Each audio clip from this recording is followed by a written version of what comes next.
عظمیٰ صاحبہ کچھ کہنا چاہ رہی ہیں اس پہ؟ جی عظمیٰ صاحبہ. دیکھیں ان کے منہ سے اس طرح کی باتیں جو ہے نا وہ بڑی مضحکہ خیز لگتی ہیں، جو کہ 4 سال یہی بولتے رہے، ایک پیج. اگر ہمیں کوئی قانون پاس کرانا ہے ہم پنڈی کی طرف دیکھتے ہیں، اگر ہمیں بجٹ پاس کرانا ہے ہم ان کی طرف دیکھتے ہیں، اگر ہمیں اپنی سینٹ میں اپنا چیئرمین لگانا ہے جبکہ ہمارے پاس ووٹ ہی نہیں ہے تو ہم ادھر دیکھتے ہیں. یہ وہ لوگ ہیں جو کہ خود یہ آر ٹی ایس کی پیداوار ہیں، اور اب یہ کہانیاں کرتے ہیں فارم. دیکھیں ان کی قسمت میں صرف رونا دھونا لکھا ہے. 3 سال انہوں نے روتے دھوتے این آر او کی گردان تو انہوں نے عظمیٰ کی ہے. صاحبہ ابھی بھئی آپ جا مذاکرات کے کا اپنے آغاز آپ کر رہے ہیں آپ. اب تو یہ اطلاعات ہیں کہ اسپیکر جو ہیں وہ ان مذاکرات کی میزبانی کریں گے، پی ٹی آئی اور حکومت کے درمیان بالآخر وہ مذاکرات ہونے جا رہے ہیں جس کی وزیر اعظم نے کئی دفعہ پارلیمنٹ میں دعوت دی. تو اب آپ بھی اس کو وہی اہمیت دے رہے ہیں کیونکہ علی عمران صاحب تو کوئی زیادہ ان مذاکرات کو اہمیت نہیں دے رہے؟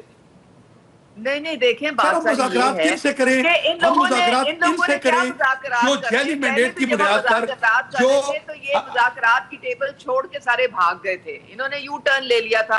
اب بھی جو علیمہ خان ہے وہ سب کو کہہ رہی ہے کہ جی ہم نے احتجاج کرنا ہے، وہ کہتی ہے جی مذاکرات ہم نے کرنے نہیں ہے. اب کس کی بات ہم سنیں؟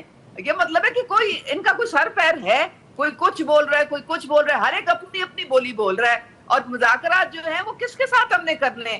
بانی صاحب جو ہیں وہ ان کا جو بیانی ہے وہ سوشل میڈیا پہ آپ دیکھ لیں، وہ اظہر ماشوانی اور یہ جبران الیاس ٹائپ کے لوگوں کے ہاتھ میں پارٹی جو ہے اس وقت، وہ اس طرح کا ریاست خلاف بیانیاں گھڑتے رہتے ہیں سارا وقت بیٹھ کے. تو بندہ مذاکرات اگر کرے، پہلے بھی تو ہمارے سارے قائدین بیٹھے تھے مذاکرات کے لیے، اور پارٹیز کے لوگ بھی بیٹھے تھے، یہ بھاگ گئے تھے.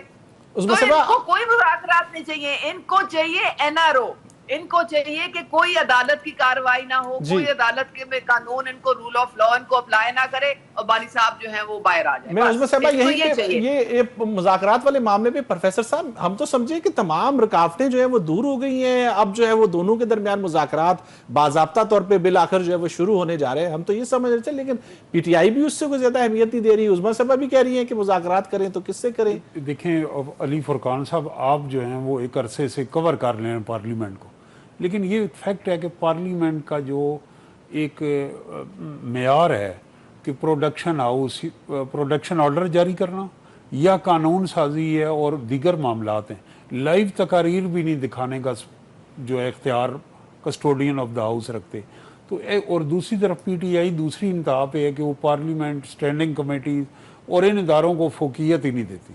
تو اب اس میں سے اگر اسپیکر ایک کریں تو ان کے پاس ایک رول ہے، چیئرمین سینٹ کے پاس ہے، اور مذاکرات کے ساتھ ساتھ اعتماد سازی کے لیے یہ بھی ہو کہ جو اہم آئینی عہدے ہیں جن میں چیئرمین نیب ہے، جن میں چیف الیکشن کمشنر ہے اور اس طرح کے ہیں، ان کے اندر گورنمنٹ ایک مشاورت کے ذریعے تقرری کرے تو اعتماد سازی کی فضا میں چیزیں ہو سکتی ہیں. اور جو لوگ اس وقت اپنی سزا بھگت رہے ہیں انہیں کچھ اجلاس میں بلایا جائے. تو اس طرح کے اقدامات سے پہلے تو جو ٹرسٹ ڈیفیسٹ ہے اس کو برج کرنا ہوگا، اور تحریک انصاف کو بھی یہ ثابت کرنا ہوگا کہ وہ پارلیمانی روایت پہ، پارلیمنٹ پہ یقین رکھتی ہے، اور گورنمنٹ بھی ان جو پارلیمنٹ ہے اس کو با اختیار بنانے میں، ان ایشوز میں